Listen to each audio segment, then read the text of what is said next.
Hey guys, this is Dan with Gears and Gadgets. Thanks for tuning in. Anybody out there who's ever wondered about how can I at all air condition my garage? This video has taken me about 5 years to put together, and I've learned an awful lot. I was trying to do this the easiest way that I possibly could. That is why I decided to try my best to go with a portable air conditioning unit. So let's cut back to a time a few months back when I decided to go out and try to make this work the best that I could, when I was probably at my most hopeful state. Right now it's 103 degrees outside, and I'll share with you guys how well this current setup is working. We are getting ready to blow insulation not only into the attic, this is actually completely uninsulated, but also into the wall over here. This wall actually gets the west exposure at the end of the day when I tend to be filming. This wall is just taking all of the sun, and this entire wall will read a temperature into the hundreds. So many years ago, Newair sent me out this 10,000 BTU air conditioner. Sweet tarts. Oh. These are killer, buddy. So citrusy, dude, you'll freak.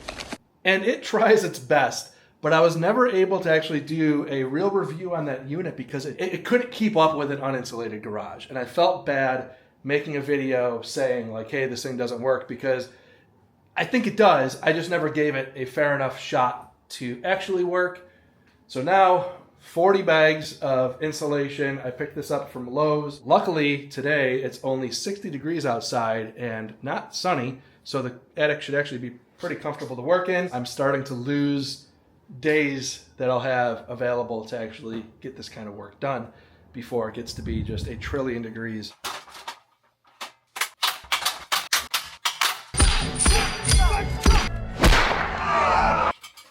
Here you can see the garage has zero insulation over it.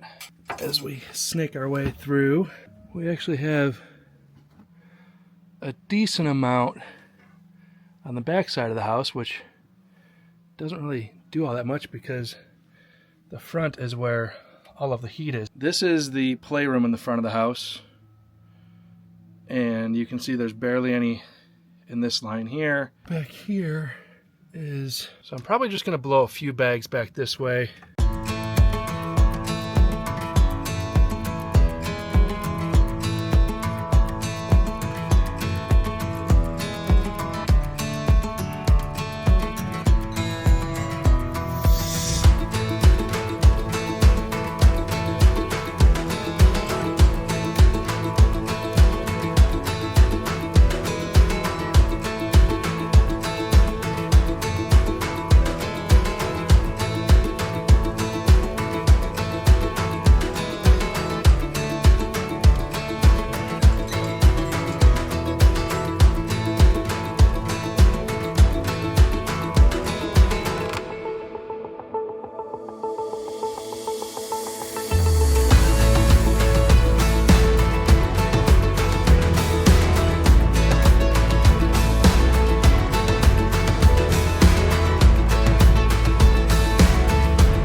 We did it.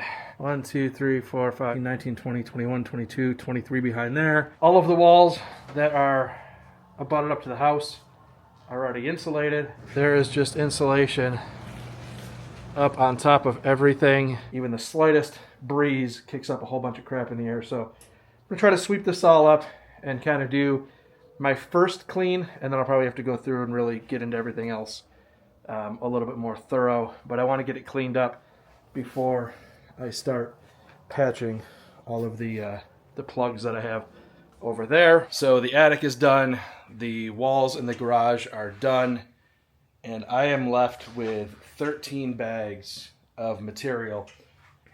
I was going to return it, however, looking at the pricing, you get 15% off with anything over 30 bags. So if I return all 13, they're going to actually upcharge me back what I got off. So we're going to go and do this again. I actually printed up this hose that they sent out with this machine. Was a mess. So I 3D printed up some couplings here and kind of made some repairs. Also learned yesterday while doing these holes in the walls here, it's way easier to hook up a smart outlet and turn this machine on and off with your cell phone remotely so that you're not having to race the clock. I wish I had kind of thought about that before, but you know, when I was up in the attic last time, I was kind of just plugging it in and trying to race through the trusses to get to where I needed to go. Not ideal. I hope this was worth it because it's been a lot of work. So was it worth it? The answer is yes. I had to do it anyways. Aside from just even the garage having no insulation, there were spots in the house that were low enough that it did need to be, you know, kind of added to. And I have noticed in the last 2 months since I filmed that part of the video that I can keep the air conditioning actually at 75 now, whereas I used to keep it at 73 because we'd have some real bad hot spots in the house. Now my office still gets hotter than the rest of the house, but I also have a lot of stuff in there. It's where I spend most of my time, and it's kind of in the most sun exposure spot as well. So that's going to happen. But what I noticed is I think covering up, there were some of the steel duct trunk lines running through the attic. I ended up covering up with a bunch of insulation. So what I've noticed is when the AC kicks on, you're not getting like a burst of warm air first. It seems like it's keeping the air that's in the ducts cooler.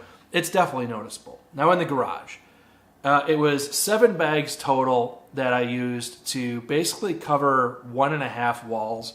I'd say probably total area would be about 28 feet by 8 feet tall. The rest of the walls actually already had insulation because they butt up to the house.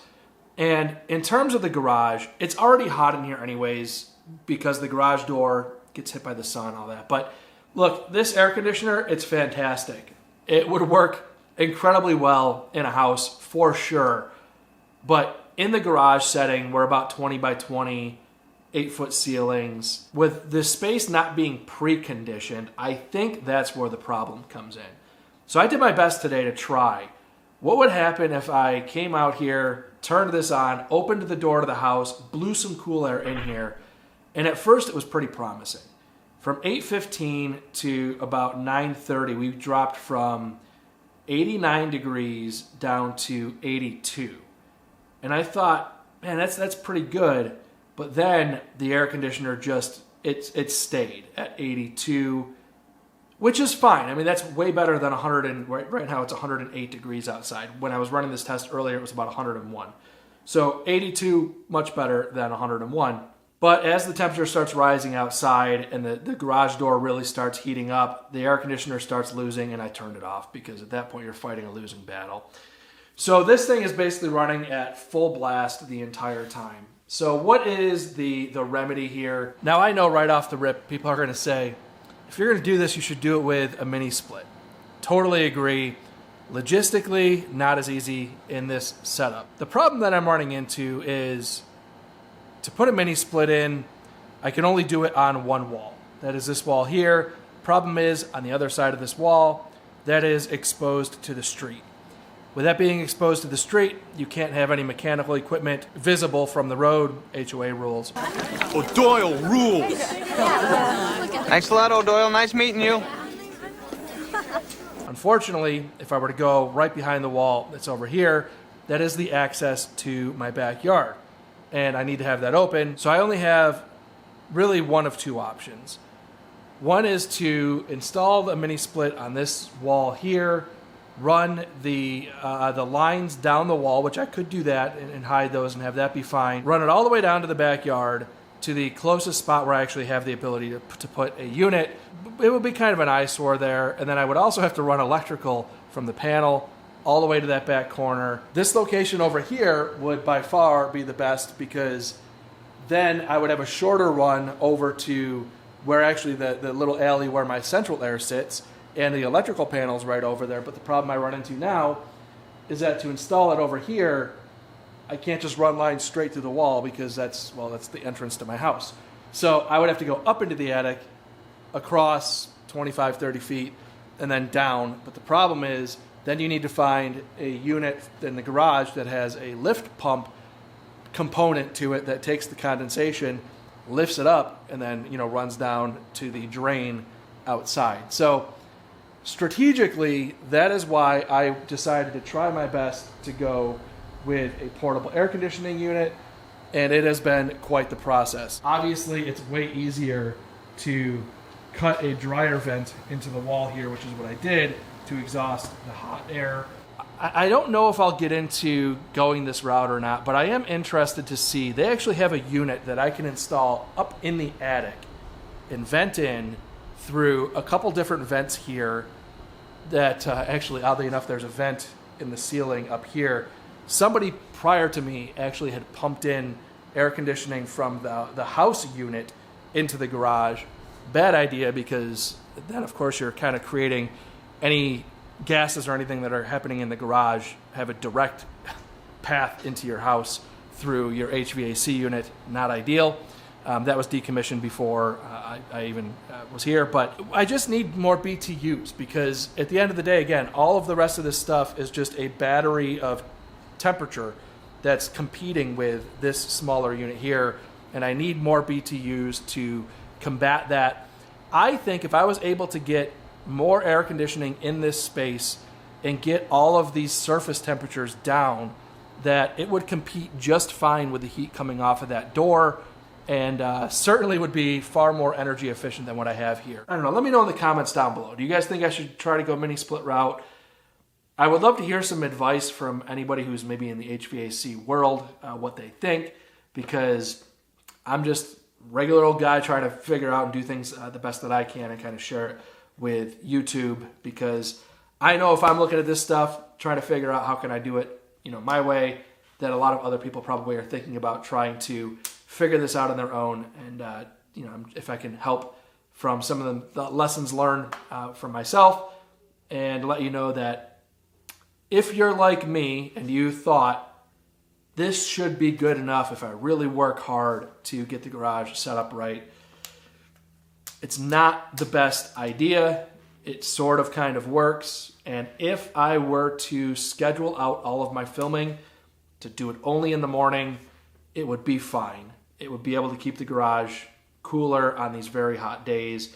And that's not nothing. That certainly goes a long way to be able to say that. So unfortunately, with life, I'm not always able to schedule all of my filming early in the morning, because family, full-time job, and all of that stuff comes before the content here. So there's plenty of times that I'm out here in the heat of the day, and just kind of is what it is. So thank you guys very much for tuning in. This has been quite the process. If this is your first time tuning in, please hit that subscribe button down below. Remember, likes go a long way to help support the channel. I will see you guys next time.